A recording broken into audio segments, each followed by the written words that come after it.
Resilience, focus, discipline, courage. Some of the key ingredients in manifesting your vision into a reality. Join me as we delve into what it takes to make your mark. Hello, and welcome back to the Make Your Mark Talk Show. My name is Vanessa Spence, and I will be your host for today's episode.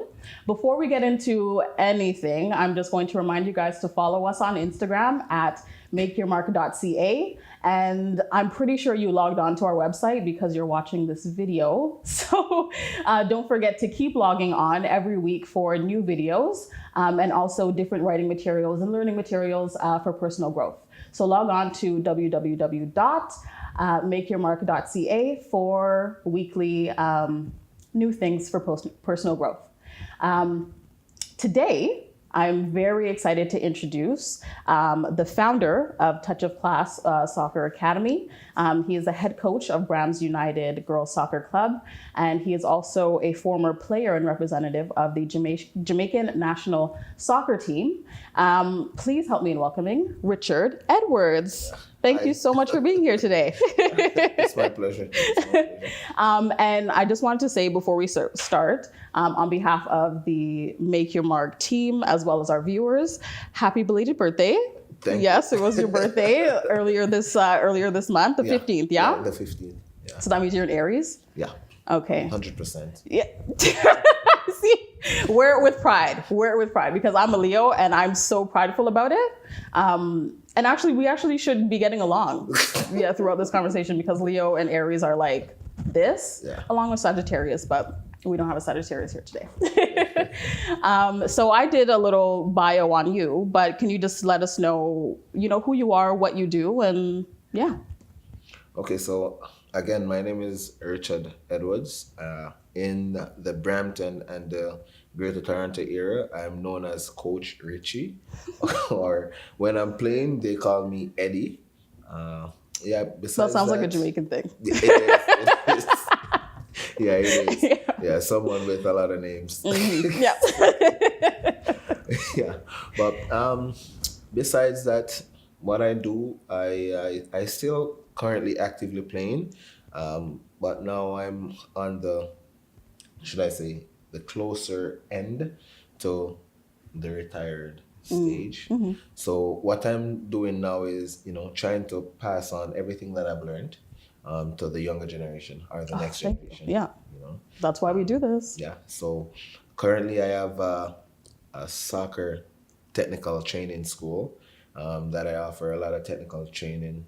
I do one-on-one sessions as well.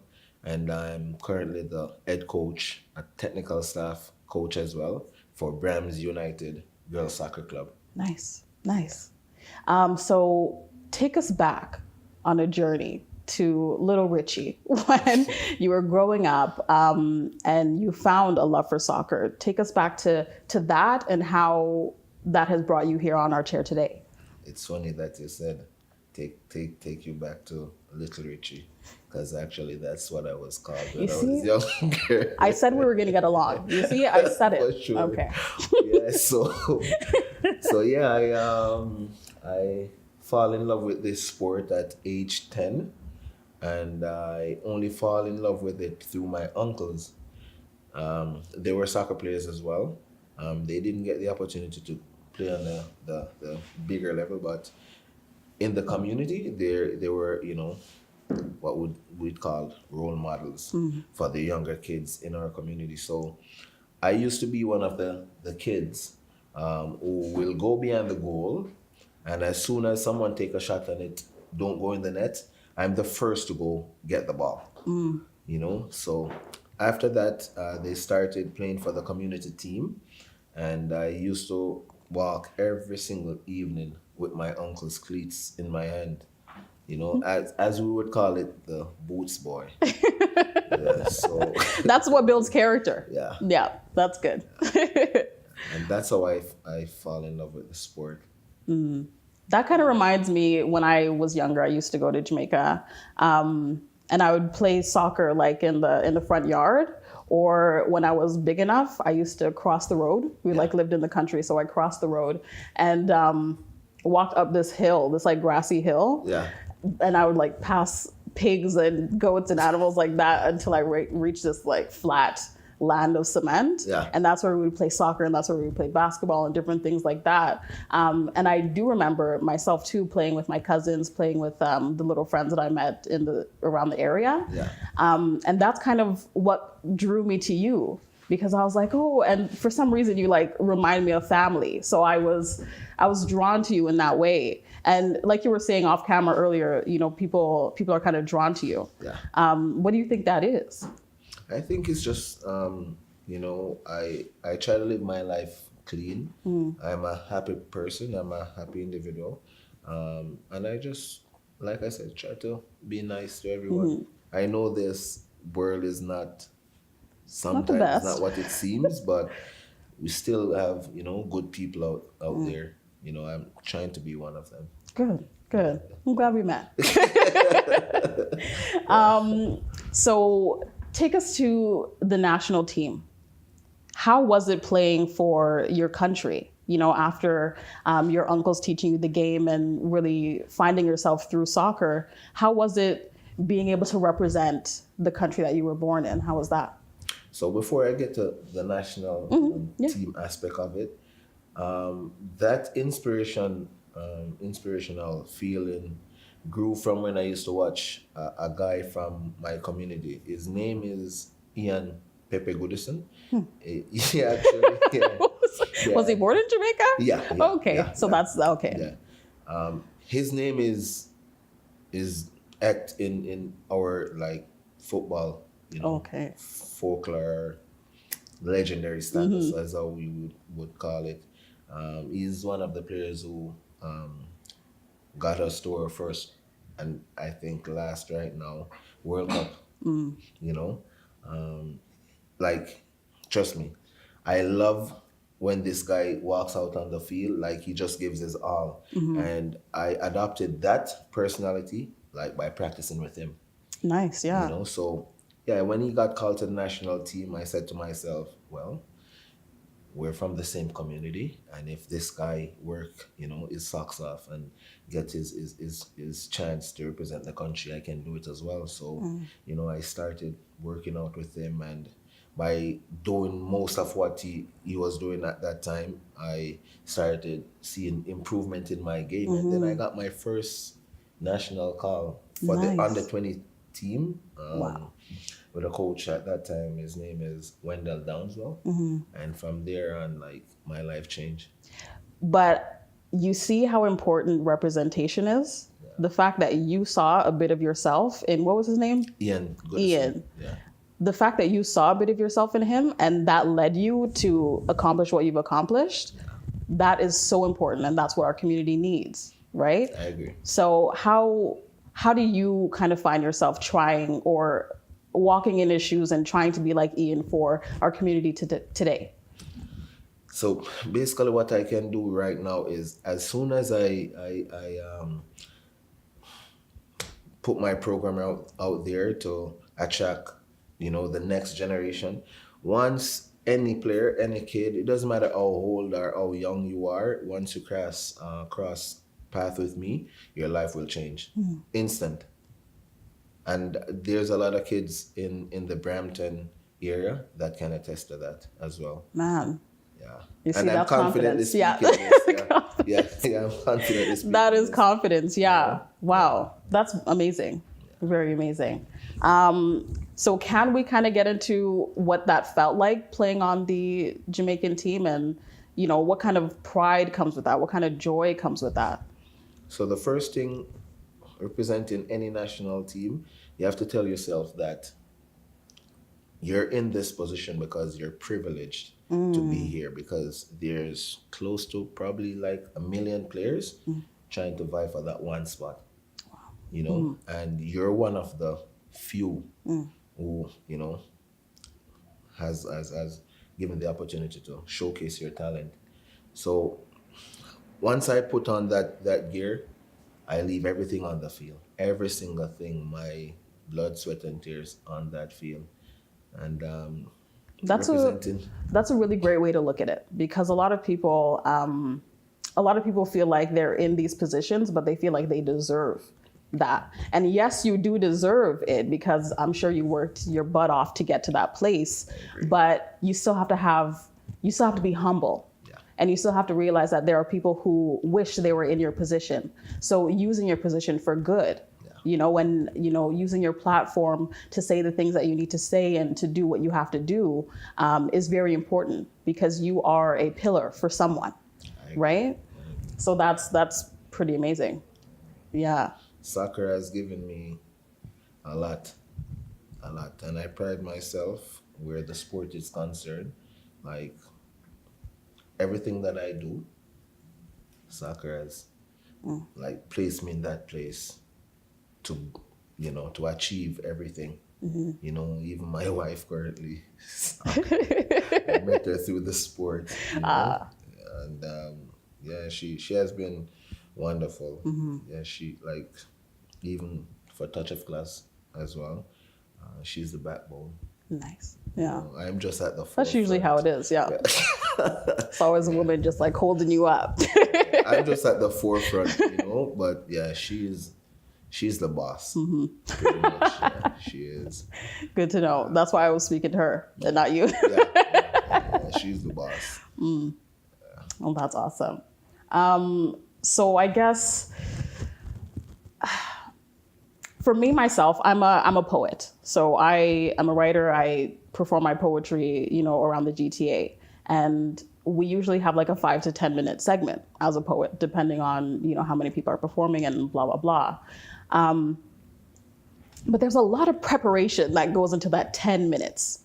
You know what I mean? Yeah. And for a lot of people don't understand it. It's really hard to articulate what goes on, because all the viewers see is that 10 minutes. Yeah.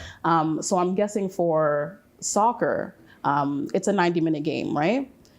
All the viewers are seeing is that 90 minutes. So can you kind of articulate what the preparation that goes into that, the hard work that you have to do? Like, what are some of the values that you have to keep in mind while preparing just for that small block of time? So most times the games play on the weekend, and practice will go from like a Monday to Thursday or a Monday to Friday. Sometimes you'll have like a session in the Saturday morning if you have game on the Sunday. So between Monday to Thursday, you practice every single thing that you want to replicate on the game day. The Thursday, Friday, Saturday, you have to, put your mind in game mode. Because everything that you do between the Thursday and the Saturday is how the coach will want you to play. Now, in regards to your question, right? The thing with soccer is you try to give your best on the game day, but everything starts from the preparation before. So if you prepare, if your preparation wasn't good enough, I'm 100% sure on the game day, you won't give your best. And the supporters will know. They will know. They will see that this is not you. Right. Yeah. So. Well. It's a lot. It's a lot of work. A lot of mental work. Yeah. A lot of mental work. Well, we are going to pause right there. That was a great way to pause. We're going to take a short break, and we will be right back. From a tender age, I recognized that I was not the average girl. I was always opinionated, outspoken, and for the most part, unapologetic. I was born to lead, to inflict positive change, to serve. I was born a leader.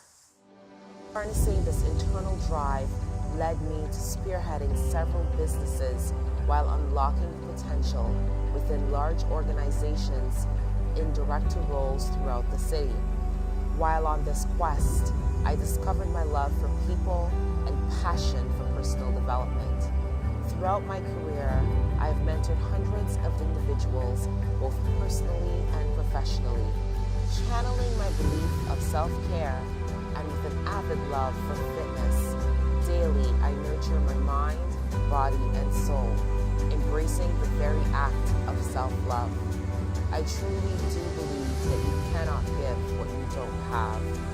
With a commitment to living on purpose and within my purpose, my personal mantra is to leave you better than I met you.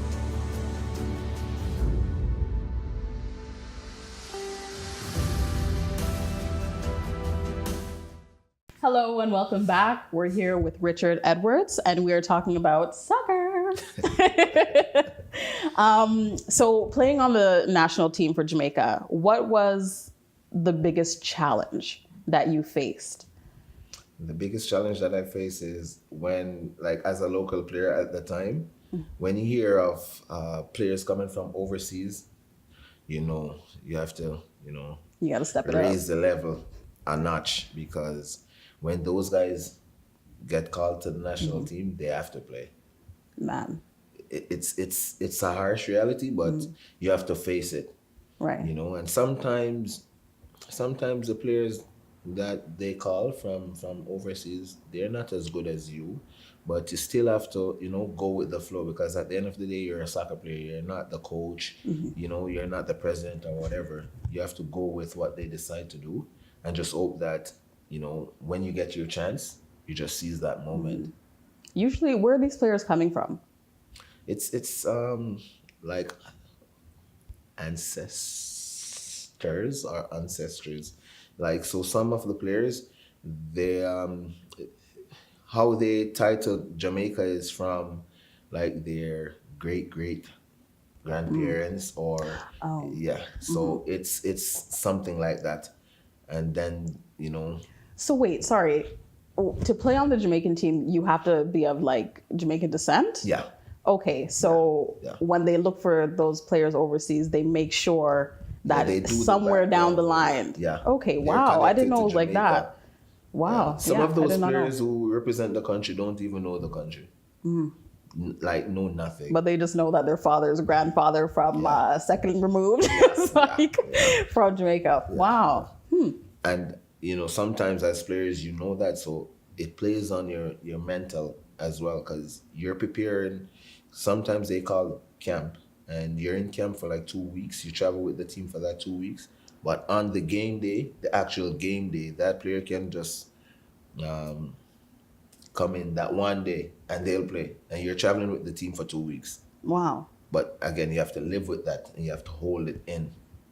As a professional, you have to be professional. Right. Just hope that when your name is called, you're ready to go. Yeah, that's how it is. We see that a lot though, like even in Canada. I went to a basketball game like last year. And I was close enough where I was able to like hear the players talk. Yeah. And one of the players, he had a Southern accent. And I was like, from the time I knew that he was playing on the team, I could have swore he was Canadian. Like, I had no idea. And then I heard him talk with the Southern accent, and I was like, wow, like this is actually how it works. They just kind of take players from, many different places to make this team. So how is that trying to balance their culture and your culture, trying to play on, like, playing the same team? It's tough, but in the soccer world, and this is the reality, soccer only speaks one language. So you can be speaking French, and you're saying something to me in French. I know nothing what you're saying, but eye contact can do the trick, as well as the movements of the ball. So the ball will do the talking instead of just words. Yeah. That's pretty cool. Like, so everyone kind of puts their brain together. They put their brain together just to focus on the game. The game itself. They leave, like you said earlier, you just kind of leave everything by the wayside. Yeah. And when you're on the field, you become a player, and you're there to represent this team. The country. Wow. If you're playing for a club, it's different. That means, you're fighting for your job, pretty much. When you're playing for the country, you're playing for the country. You know what I mean? It's different, like, compared to when you're playing for a club. So all the egos that you'll, have, and you go there with, you have to put that aside. Yeah. And what's the difference playing with a club? It's when you're playing with a club, you're playing to try and get on a national team. Yeah. Oh, okay. Yeah. All right. Yeah. So once you're on that national team, it's like it's a big thing. Represent your country. It's not easy because, like I said before, you have possibly over 1 million or 2 million like players out there trying to get on that national team, and they only can select sometimes 25 and 18 for the game. 18 players for the game on that roster. Wow. For the game. So it's a good feeling, it's a great feeling, but the work that it takes to get to that stage, it's not easy. So kind of looking at the other side of that feeling of not being enough. So you were playing on the team, sorry, for how long? How long were you playing? So I started representing the national team 05, and my last game was 2013. Okay. Wow. Yeah. Wow. So you're playing on the team for, X amount of years, and you're seeing these players coming from different countries representing the team. But how is that feeling, or how do you kind of combat the feeling of not feeling like you're not enough? Because they're trying to source these players from other places, but you being homegrown talent, local talent, how do you combat the feeling of not being enough? I think it's my personality because despite the fact that I know that a couple of these players, sometimes when they represent the country, you can see that, what you have to offer is way more than what they're offering. I think you have to put your ego aside because even a couple of these players, even today, we're still friends. Nice. And I can't say to that person that, while you're on the national team, I think I would have done a better job than you. No, I'll never say that to anyone because this sport, it can be ungrateful as well. So a lot of things can be ungrateful. So, I'm grateful for what this sport, does for me. And I met a lot of good people along the way. That at first I have a lot of bad thoughts. That's normal. When you're in such close proximity to people, I feel like it's normal to hate them in some sort of way. Yeah. Because for me, hate is very close to love. Yeah. The reason why you hate them is the reason why you love them. Yeah. So you kind of just have to let those feelings live together. Well, that's just me. No, it's the facts of life, right? It is. Yeah. It is. So you left in 2013? Yeah. Why? So I've been coming to Canada since 2007. And right? you came why were you coming? So my first trip here, I came here with my local club in Jamaica, Harborview Football Club, and we came here for preseason, and kind of fell in love with the country, just the whole calmness, that kind of stuff. But I must say, the place was cold at that time, man. The place is cold now. Exactly. So it's never gonna change. I could have made the decision that I made 2013 to came here. I could have made it then, but I didn't. I preferred the States at that time. So I was, going to the States. But I grew up with my childhood friend. His name is Richard West, and he lived there since 2005. And ever since 2007, he has been telling me, you need to come here to live. It's better than over the States. But this was always, Canada was always a part of, if I'm supposed to migrate from Jamaica, I would live to Canada. It was always one of the places I would, prefer to live. That's so funny because me being from Canada, I really just want to ask you why? Why? It's why would you do this to yourself? But I can understand that it opens up a whole new world of opportunity. So I guess you kind of saw the difference between where you can go in Jamaica and where you can go in Canada. So what was that difference? The difference is just the lifestyle. As a sports person, you kind of enjoy the fast paced lifestyle, but you can do it for so long and no more. And as soon as I realize that I'm going on the older side, and I start to value family more, and I realize what Canada is about in regards to family, I said, you know what, this is it. This is it. So what is Canada about in regards to family? Building family? Yeah, keeping family together. Well, I'm doing this comparison to the States. Okay. Yeah. So do you think like it's in the laws the States has, or what? I'm not sure. I don't even do much research in regards to that compared to the States and here. I just do it based on the fact that I go to the States and I come to Canada and I like it here more than there. All right. Yeah. Well, on that note, Canada's great.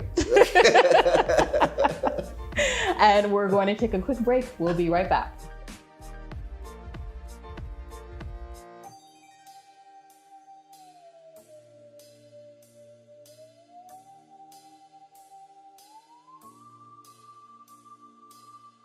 Hello, and we are back on the Make Your Mark Talk Show. Once again, my name is Vanessa Spence, and I'm here with Richard Edwards. We kind of got on a little bit of a tangent the last second. So I'm going to ask you again. You left the national team in 2013. Yeah. Why? Good question. Why? My vision at the time for myself, like football for me, it was going, like I said, on the opposite side of where the age is concerned. And during that period, we went to the World Cup qualifiers and we didn't qualify. And then the federation, they were taking a different route in terms of they were going more for the youths instead of experienced players. And then I just said, you know what? The right thing for me to do is to start, prepare for my future. Yes. So instead of them kind of pushing you out, you just had to come to terms with it and leave on your own. Yeah. Okay. So you were okay with the younger generation taking the front seat there for you? For sure, because at that stage, as a country, we have to prepare. We have to prepare, and by preparing, I know what it takes to get to the next stage, and it will take time. So when the federation made that decision, I was still in the pool of players who they were looking, to help, nurture the next generation. But mentally, I wasn't prepared to go through that, that process again, and I just couldn't deal with it mentally. So I just do my next best. It's just to look out for myself. Okay. So it did kind of cross your mind to stay there and be a mentor. Yeah. But instead, you chose you. Yeah. Okay. Do you think is there any decisions that you regret in your kind of decline in the league? No. No. I don't live my life with regrets. Well, I have one situation where I could say it's the only thing I regret. I regretted in my life, but that I didn't have any control of. I didn't have any control of that situation. So again, I don't want to say I regret that situation. It's life. It's a lesson. Right. I take it as a lesson. Sometimes when they want to bring the younger generation in, it's because, or I find it's because they want to pay them less, because a lot of the times they feel like the younger generation doesn't know what they deserve. Did you kind of find that happening? That was a part of it as well. Okay. It was like financially in soccer, most players get cheated out of that financial side of it. But if you don't know, you have no control. You know. So how does it go with, because I know there's a lot of sponsorship and endorsements for other sports. Yeah. Is it the same for soccer? Do they get most of their money from that? Yeah. Huh. Well, for the national team, FIFA, the world governing body for the sport, they give every federation a huge sum of money to run their program. You know, so they get that funds as well as sponsorship from different organizations. Yeah, that much I know where the financial aspect is concerned. Okay. So what were some other things that kind of drew you away from the team? One, like I said, the fact that you're in the program and most of the time you're in the setup and they'll just drop this bombshell by calling players from this league or that league, and they like it's a must those players play. So even if they build a team with you in the picture, at some point in time when they make that decision, you feel cheated at. Oh yeah. And just those stuffs as well as the mental, aspect of the whole situation led me to just, think about me. Mm-hmm. Yeah. Did you find that, like, of course you were playing the sport for you, but did you find that you were playing the sport to appease others? Why you said, it's time for me to leave and think about me? As an athlete, you're always playing to please yourself as well as your family, and your close friends. But you're really pleasing the masses. You're really giving them that sense of joy. And it as a player or as an athlete, it's a beautiful feeling to, see people after like a 90 minutes game, to see them basking in that joy. It gives you that pleasure, that relaxing feeling that yes, at least you could have this impact on these people. I agree. That's kind of how I feel after I perform. Yeah. Like, I know, like, when I'm doing it, it's like, oh my God, I just want to come off stage. But when you're done, it's like, and people come up to you and they say, oh, great job. And, I was inspired by this, blah, blah, blah. It just makes you feel like, okay, I am doing this for a reason, But first, you do have to kind of say, I am doing this for myself. And because you're doing this for yourself is why others can learn, and why others find joy in it. That's beautiful. Very beautiful. So after, in 2014, you kind of settled in Canada. Yeah. Okay. And you found your wife, you met your wife. So how is that now, being the family man? It's good. I love it. Yeah, I love it. Yeah, it's a different motivation, and I think right now, in the sport itself, it's exciting time for soccer in Canada as well, because today is the beginning of the new Canadian Premier League. It's exciting time. If your kid or kids didn't like soccer before and you want to get them into soccer, it's a perfect time to start. Now is the time to start, because the country itself has its own league. Wow. So players who were playing here before, who they had to look outside to get a job in the sport, now they can look home. They can stay home. That's beautiful. Yeah. Very beautiful. But I hope the same thing doesn't happen where they're still trying to outsource players. It will. Yeah. Yeah. Like you can't. Yeah. You can't run from it. You can't. Yeah. You can't get away from that. Because talent is all over the world, and it's who can bargain the best.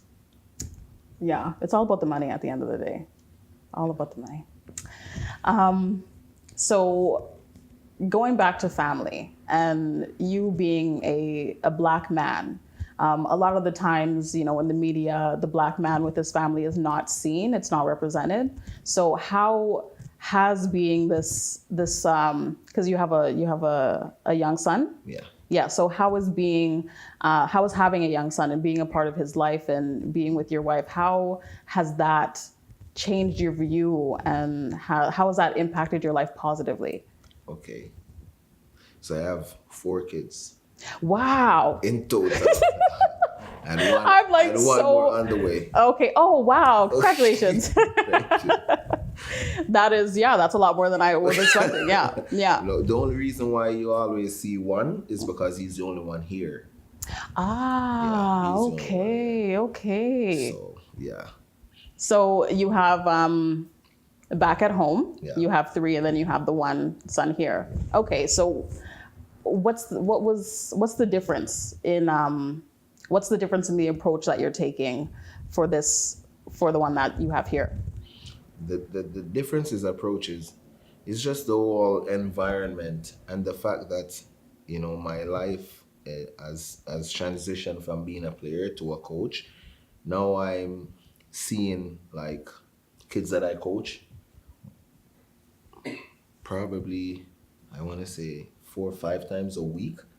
You know, so you get that father figure feeling that, you know, every single day these players, you know, they'll come up to you and ask you, you know, coach, is this the right thing to do? Or what do you mean by that? So you kind of get that feeling of responsible. You know, you have to just accept the role, pretty much. So, you know, So what do you say to those men who don't accept the role? they're missing out. Aw, yeah. They're missing out. Big time too. Big time. Yeah, because I guess you get to see the growth and you get to be there consistently and you see the joy in their face when they come to see you. It's yeah. No, Well, I can't see it from the father's eyes, but I can only imagine. Now, like when I drop my son, like we have a family friend who, you know, he stays with. Now I get this feeling of sadness when I have to drop him off and, you know, watch him cry. Aw, You know, I get that feeling of sadness, like I wish I could stay, but I can't. someone's got to pay the bills. Yeah. Someone's got to put food on the table. So, you know, like for the ones who, for the fathers who, you know, they're not there for their kid, they're missing out big time. Because eventually one day they'll grow up so fast that you won't even have that experience, Right. you know? And that's how I think you kind of develop that connection with your kid from that stage. Okay. And earlier you were saying that there are more things put in place to keep the family structure together. Yeah. What are those things that what are those things and how do you use them to keep the family structure strong? So like right now, in regards to my wife, she is more family oriented than, you know, previous relationships that I've been through. And I think that played a huge factor in my situation. You know? So long story short, it's the woman. Always. Always. I'm just biased. No, it's not biased. It's a truth. It's a truth. Like us as men, sometimes we don't want to give credit where credit is due, and I'm not that type. I'm not that type. Awesome. We're going to leave that there. Think about it as we take this break.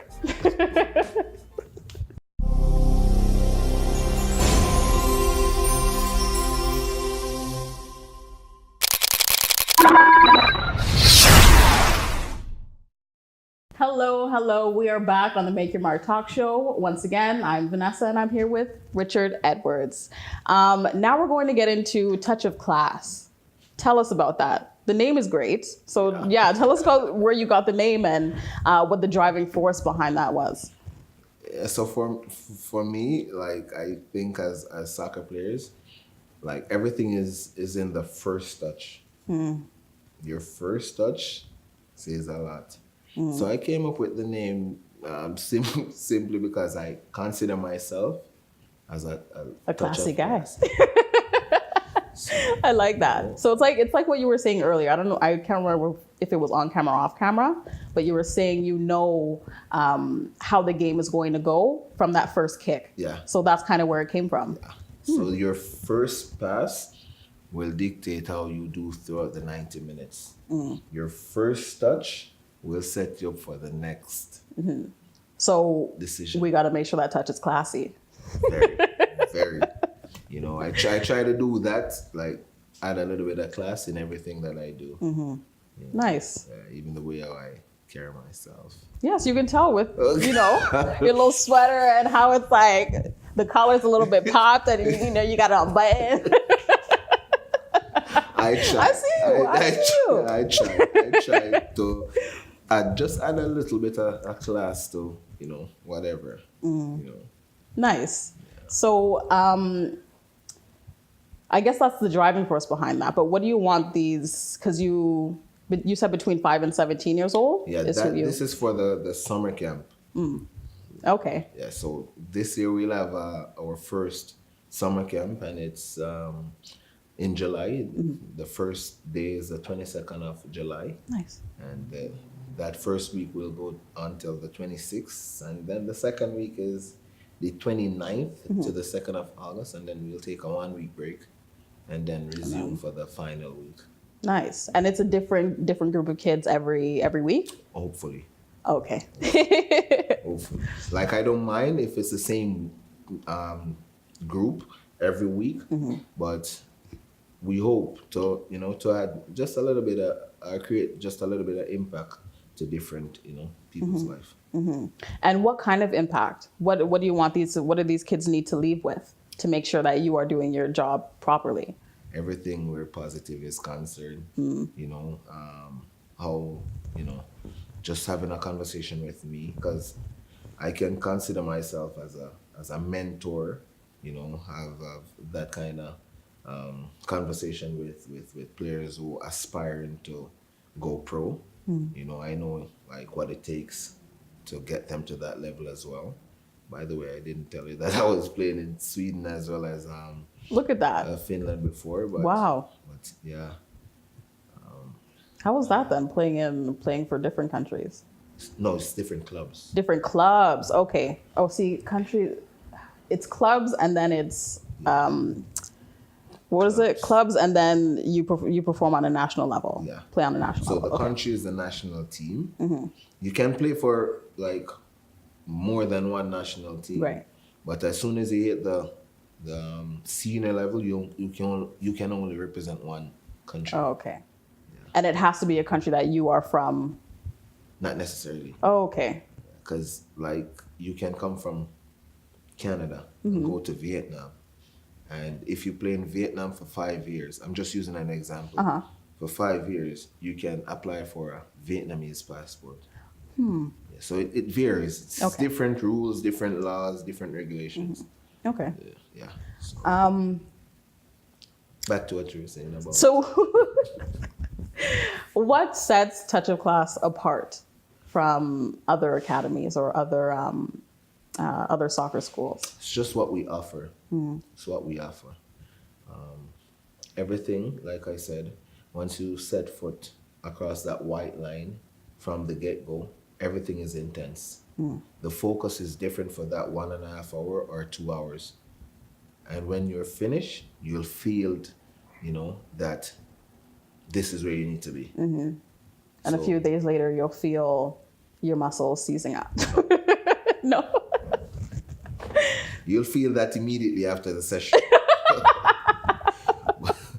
But you'll have that funny. sense of joy, you know, afterwards. Because when you sleep and think about what happened throughout the evening, yeah, the next day you're ready to go. Because you want to have that feeling again. Yeah. It's like drugs. Like after a performance, yeah. You know, you just feel like you're supposed to be there. That's Yeah. where you're supposed to be. Yeah. Beautiful. So you talk about the 8 C's. I saw one of the posts there. It's communication, character, commitment, caring, celebration, charisma, consistency, and challenge. Out of those 8, what are the 3 most important ones that you make sure you instill in the youth that you coach? Go again with them. Communication, 1, character, commitment, caring, celebration, charisma, consistency, challenge. okay, so caring is one. Why?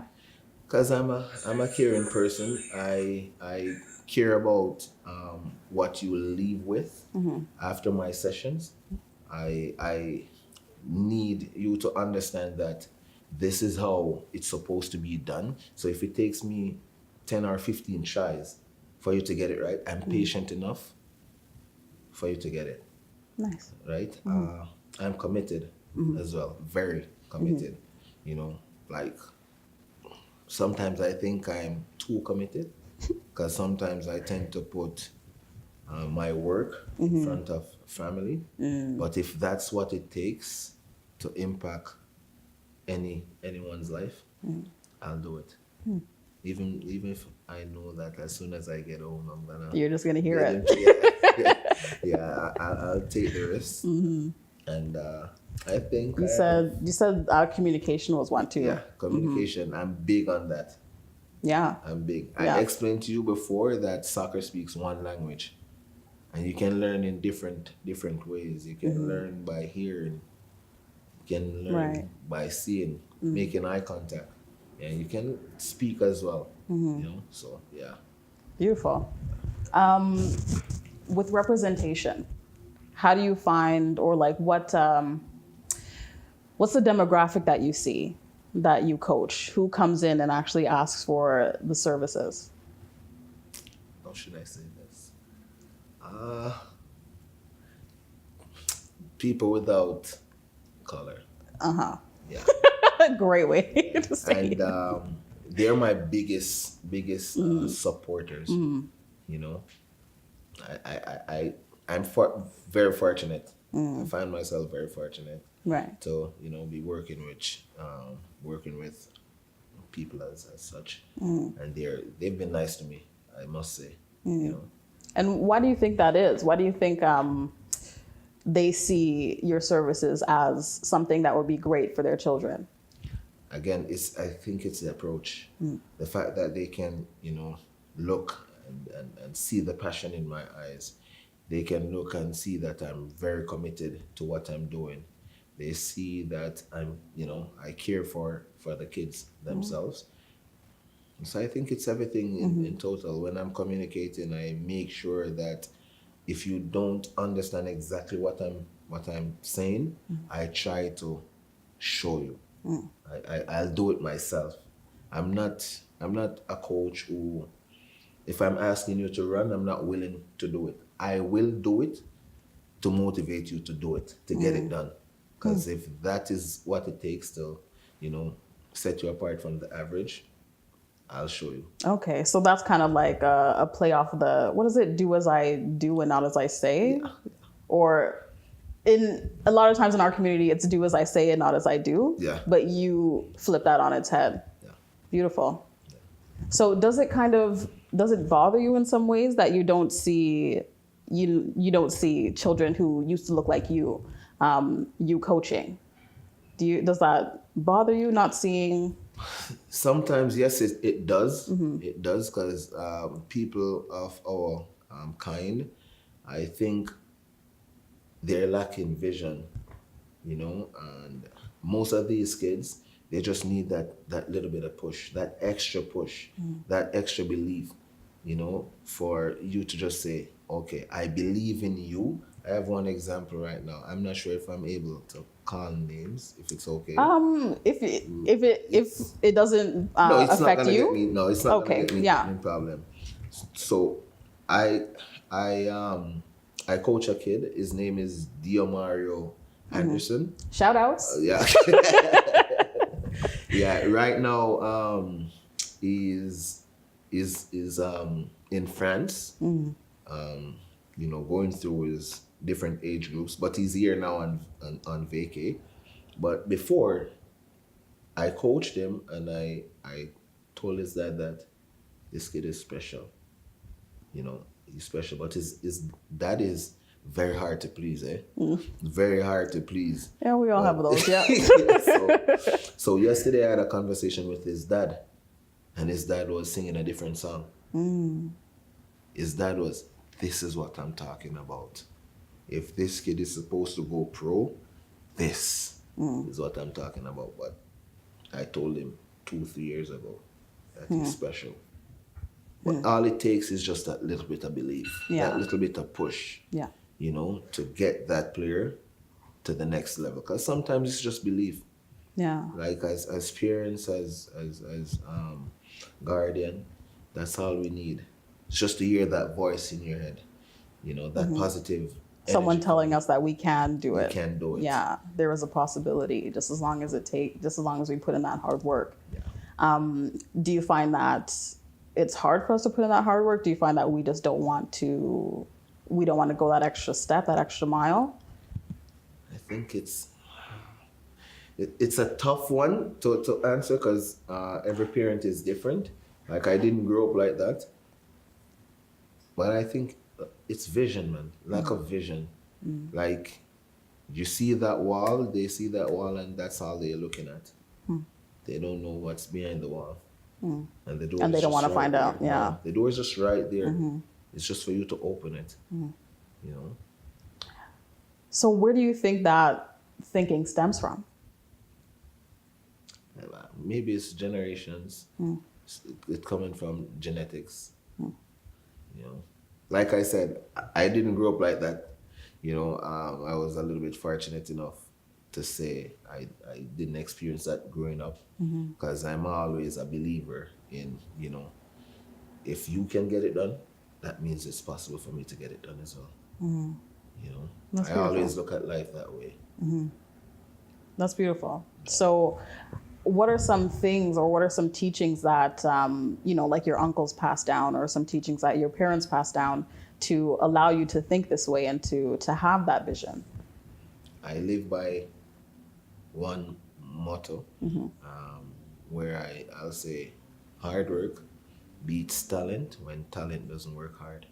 Yeah, I live by that. Yeah. Say it again for us, please. Say that again. Hard work beats talent when talent don't work hard.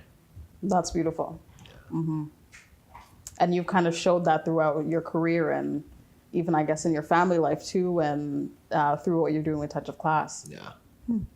That's beautiful. It's the Very driving beautiful. force behind everything. You know, that one motto. It's the driving force behind every single thing. Right. You know. So what of those times where you're putting in that hard work, but you're still feeling that pushback? What's the one thing that you always do when you're feeling that pushback to continue moving forward? Stay positive. Beautiful. Stay positive. Like, I think I explained this to you earlier in the show, that everything I achieve is through the sport. So I evaluate. And most things that I'm doing now has something to do with the sport. Okay. So even when I'm facing like a hard time, I know like eventually things will pick up. Beautiful. So we just got to stay positive. That's all. Wonderful. So last thing, we are just going to ask you to let us know where we can find you. So I'm located in the Brampton area, but you can feel free to give me a call. And if you want, like I said, I offer personal training, private sessions as well. You can always find me at Touch of Class Soccer, or you can send me an email at richardedwards440@gmail.com, or give me a call at 647-920-3284 or 647-860-7309. Awesome. Thank you so much, Richard, for being with us here today. We learned so much, and I'm just so grateful that we finally got the chance to connect and have this conversation. And hopefully there's someone out there who takes what you said into consideration and uses that to propel them forward. We are closing out. So once again, my name is Vanessa Spence. You can find Make Your Mark on Instagram at makeyourmark.ca. And remember to log in each week for new content on www.makeyourmark.ca. Thank you so much for being with us, and see you later.